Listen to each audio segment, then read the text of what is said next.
actually voiced their objections? How did that go? Story 1. My husband's first marriage. The brother of the bride stood up and said to my husband, "Say no, you can still be happy." They went through with the marriage, wound up divorcing with a messy breakup. My brother-in-law is still best friends with my husband. As far as he's concerned, he gained a brother and lost a sister and is better off for it. And he never lets him forget the fact that he was right and he should have bailed. Oh well. Story 2. Not a wedding, but at a funeral, someone objected to the death. At my uncle's funeral, his ex-wife and a local church cult leader tried to raise him from the dead. We were all sitting there like normal people at a normal funeral, and she walks up to the casket and starts yelling, "James Lester, raise up!" I didn't know she was there, or I would have prepared myself for shenanigans. Also, I didn't know my uncle's middle name was Lester, so please imagine the confusion. So she and the cult leader are literally yelling at my uncle's body. Not surprisingly, my uncle refused to resurrect himself. They were escorted out. I've actually never told this story because it makes my family look insane. Story 3. This was in America, and the wedding was in a Buddhist temple. The parents of the groom stood up and objected because they didn't believe the bride was of the same class. They spoke in another language, so most of the English-speaking guests didn't know they were objecting. My husband was the best man, and those closest to the couple knew this might happen. The Buddhist priest said he would handle it if the parents tried anything.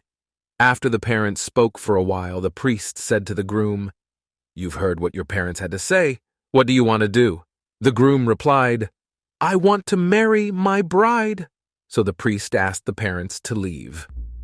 At this point, the rest of the guests are cluing in that this was not a nice part of the ceremony, and that the parents were actually objecting. So, as the parents walked out, some of the guests were berating them, saying things like, "You should be ashamed of yourself," and "How could you do that?" And even though the groom was not happy with his parents, that was very hard for him to hear. That was 30 years ago. The couple is still married. They have 2 beautiful, successful children. After the groom's mom passed away, the groom's father came around and was involved in their lives until he died. Story 4. I had a friend who was a minister, and the subject came up if he asked the question during ceremonies he officiated. He laughed and said no way. He basically tells the couple not to include it because it only invites a moment of anxiety at best, misery at worst. His best story, and one of the reasons he stopped including the question, was about a couple where the lead up to the wedding the couple was obviously in love. The bride was very smiley and happy. The day of the wedding she was stone-faced. He knows something is up because he's never seen her like this, and he asks if she is okay. "I'm fine." Right before the service he asks again. "I'm fine." He gets to the question, "Does anyone object to this union?" The bride reaches over, grabs the maid of honor, shoves her into the bride's spot and says, "You're screwing him. You marry him," and then stormed out of the church. Story 5. I don't know if it's a UK thing or even just a one specific church thing, but I was told by the priest in a rehearsal that if someone objects, even as a joke, the priest is required to pause the ceremony and talk to the objector alone to discuss their concerns and decide if they have a valid objection. Like it's not a fun, jokey moment, it's a real legal part of the ceremony. He also said it used to be custom that if you raised an invalid objection, you then had to pay for the wedding. Story 6. At my own wedding. It took place during late summer at a time that is generally sunny and warm, but of course it happened during our wedding that the weather was abnormally poor. Cloudy, cold, and all that. We had, of course, decided that our ceremony was no less outside. My wife's father had passed some years back, and I never had the chance to meet him. The fact that he was gone was naturally once again an emotional subject, now that she was getting married. During our ceremony, however, right when we were saying our I do's, the clouds parted and the sun started shining. Needless to say, many guests came to the same conclusion, and I also like to believe it was true. Sounds like something out of a fairy tale. but it's our real-life fairy tale, and even writing about it still hits pretty hard. Story 7. Kind of. My uncle was getting married. Small, just a handful of family and a minister. I was videotaping. My grandmother was not into it at all.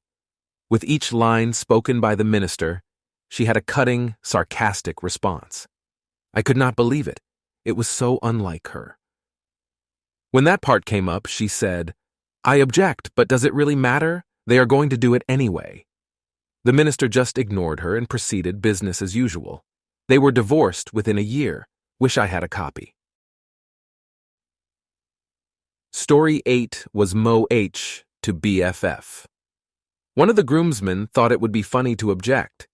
He did not understand that, by law, all proceedings had to be stopped and investigated, meaning the officiant had to take him aside to question him. He dared to keep the joke going until the officiant said that he would not continue and the wedding would be called off. Both sets of parents and multiple guests also had to be questioned to confirm the objection was uncalled for. It took over an hour. The wedding scheduled late was set back 30 minutes. Their guests started arriving while all this was going on. It was a huge mess. The dude thought it was hilarious. I clocked him with my fancy dyed special for the day shoe the minute the shortened photo shoot was over. He was asked to not attend the reception.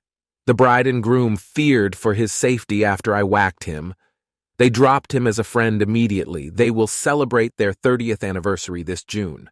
Also note, this situation began the new tradition in my family of using Quaker self-uniting, available in Pennsylvania, marriage licenses, and having a loved one officiate at the ceremony. It basically means that the couple is married the moment they and their witnesses sign and mail their license to the municipality. They are already married when the ceremony takes place. The question of an objection is not a part of the ceremony. Story 9. The mom of one of the bridesmaids got up and yelled, "Yeah, I object, you f***ing stole him from her," while pointing at the bride. I've known the groom for a long time and by proxy the bride. I am still very good friends with them. I have never seen her more infuriated than at that moment. The bridesmaid got up from her chair and was like, "I'm so sorry. Let me get her out of here." The bridesmaid and the bride's stepfather escorted the woman out of the wedding, and it continued. Story 10.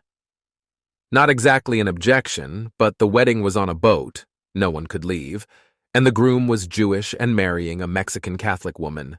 The groom neglected to tell his family it was a full Catholic wedding, and the groom's family stood up and pitched a fit when they realized the groom was going to take communion. The uncle who sponsored his bar mitzvah stood up and announced that the groom was a disgrace to the family and walked downstairs. The reception was a shit show. Story 11. I was at one. Didn't know what happened as I was in the back. The bride runs out to the limo with her family after her. Did I say to the person next to me, "Cold feet"? She's like, "Oh no, I thought this might happen. Her ex is here." We went outside. He'd come into a lot of money. He came to the side door front of the church and said he objected because he's rich and wants her back. She paused too long for the groom's liking. He said, "F*** you both." She ran. Last I saw, they were in the limo with her. She was crying. I have no idea how it ended, but there was no wedding. We went to the reception, no bridal party. We ate, drank, danced, and left. Story 12. I was not at the wedding, but know of a case where there was an objection, and the circumstances were quite exceptional.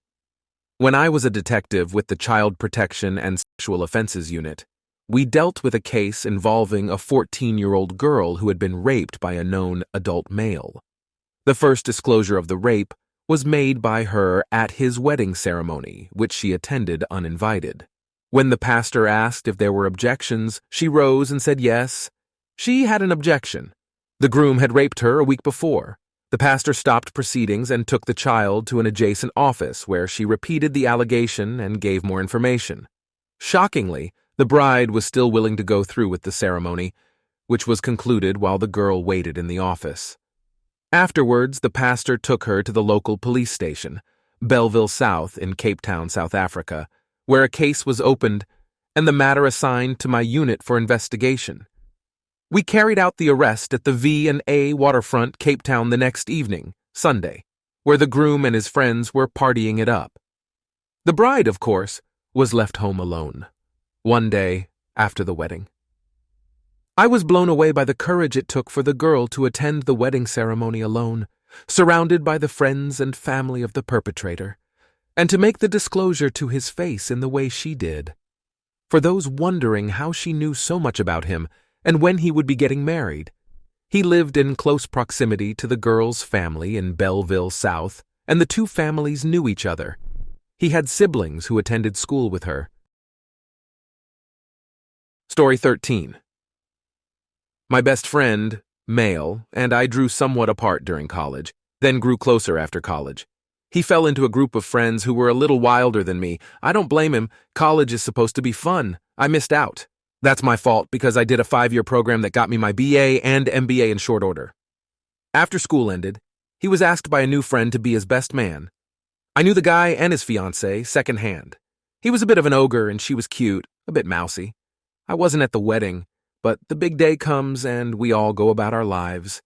It was the 90s, and I worked that Saturday. Yes, office space culture was real then. I go out to our watering hole that night, and there was my best friend drinking a double whiskey in a disheveled tux. Good wedding? How was the reception, grub? I asked. No wedding, no reception. I ate dinner at Applebee's by myself, he said. The bride told the limo driver to take her for a few big laps. She eventually showed up, gathered her family around her, and told the groom it was not happening today or ever. The physical and mental abuse was too much, and she was too far into a drug habit he pushed on her and was going to seek help. Now understand, only a few at the wedding knew any of the abuse or drug abuse was going on. The ogre went into a rage, tried to attack her, and got repelled by the better men and women in the crowd.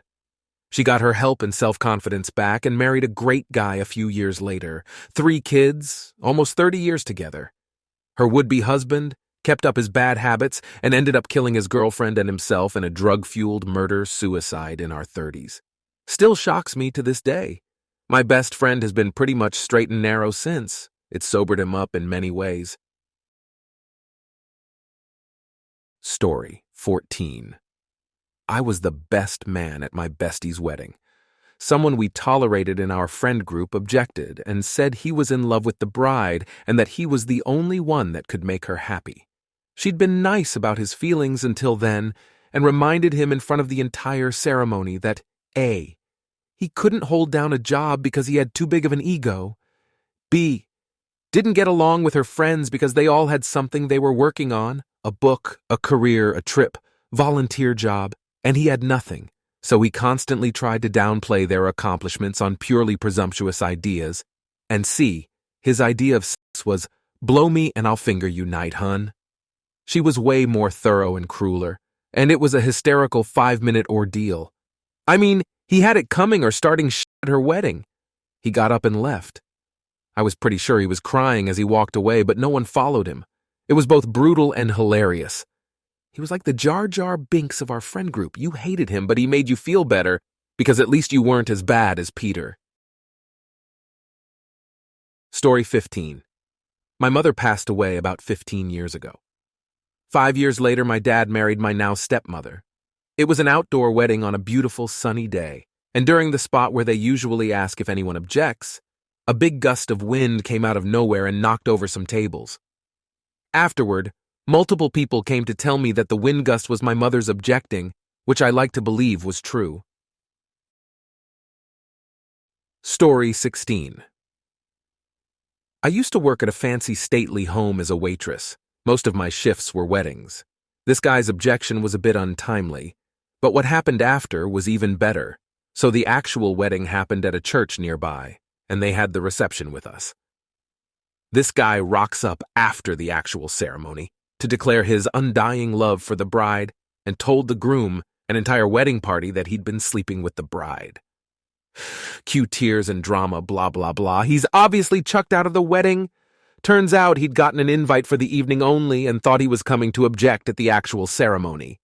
The groom forgave the bride. He was a total wet lettuce, and they're both crying and hugging outside. The party carried on and all was great until someone overheard the chief bridesmaid talking to her friend about the fact she had also been sleeping with the bride. This prompted grandmother of the groom, about 75 years old, to punch the bride in the face. Groom apparently forgave the bride again as they went home together. I'm guessing he knew she was a hoe bag, so wasn't really that surprised. As I'm here, I'll give you another one, same place, literally weeks after the first wedding. We have a wedding where the groom's family are clearly loaded and full of their own self-importance, especially the groom's mother who gave us hell in the preparations. Nothing was good enough. Kept changing how she wanted things, talking to us like scum, and making it very clear her family are a better class of people than the bride's family, who were pretty nice and down to earth. Anyway, halfway through the evening someone's handbag goes missing. The groom's mother stormed into the kitchen, demanding that the manager search all our bags and saying she was calling the police on us thieving scumbags. Manager tells her, more politely than I would have, to calm down and not make assumptions. He has the security search the place. They go into the men's toilets and can see a guy stood in the stall with his back against the door.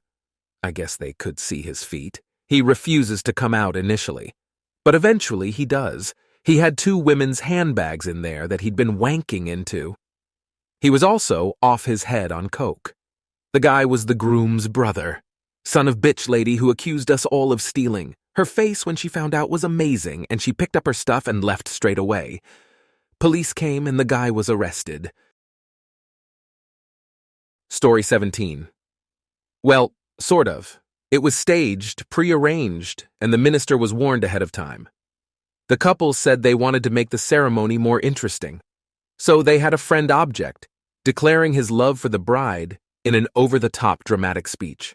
The best man, my husband, stabbed the guy with a stage dagger. He played dead, and 2 of the other groomsmen dragged his limp body away. The wedding proceeded. I have to say, it was pretty awesome. The bride and groom are still happily married 30-plus years later. Thanks for reading my stories. Hope to see you next time.